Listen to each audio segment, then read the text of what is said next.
Hello again, it's me Byron, and well, as usual, I'm going to practice my English speaking by answering some questions. These questions, of course, are based on this article, which I've already read it, whose title is "A Ceasefire is Not a Peace Treaty." So this has to do with diplomacy topics. Actually, I don't like them. I'm not into this kind of topics, but I tend to enjoy when it involves, statistics, facts. Like there's a lot of information on how current wars, like Ukraine versus Russia, has involved a lot of deaths. So, those are historical events which can people can learn from it, and especially the leaders who are in front of who run a government, they can know how to manage better and avoid those kind of problems. The effects of them tend to be detrimental. That's why best solution is to ignore them. Well, let's get straight to the questions. First of all, we have what is the difference between a ceasefire and a peace treaty? Well, through this article, both terms were employed a lot, and its definitions were clarified simply.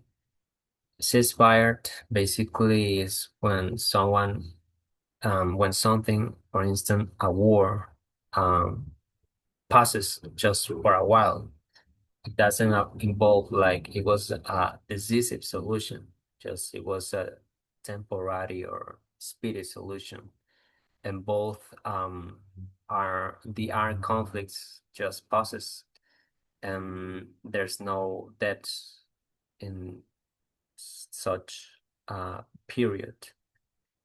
Um, Meanwhile, a peace treaty is like the contrary concept of it, because here the war is ended.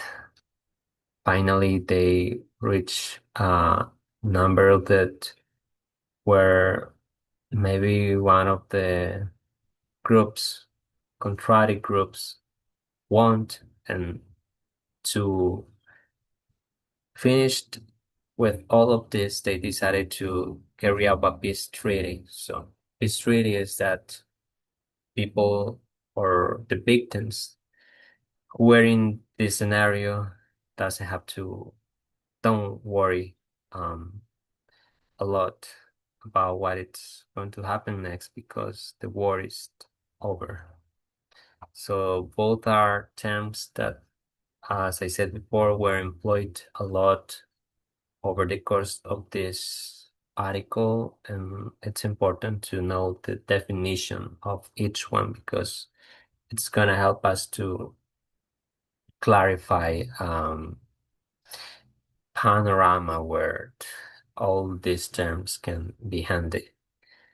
What do you think so many ceasefires don't last long? Because that's like the feature of it. It's like a natural characteristic. These ceasefires doesn't last a long, because they just provide a pause between the conflict groups, between the combatants. So it doesn't mean that the war of the conflict is over. Actually, maybe these ceasefires just help each one to recover, or just to, you know, um, just to bury their debts, or just ask for help in order to um, come back with a new strength. So that is just a time where they recover, as I said before. And they don't work actually because they are not the decisive that the resolution as such. They will help people, for instance, to move away or be replaced. So we don't have to trust a lot when a ceasefire comes forward because people can believe that that is the endings war's endings when actually it doesn't guarantee such termination. What did the author mean when he equated a ceasefire between nations to a schoolyard fight broken by teachers? Um, Ceasefire between nations, well, it is just uh, temporary solutions where its worst are not finished.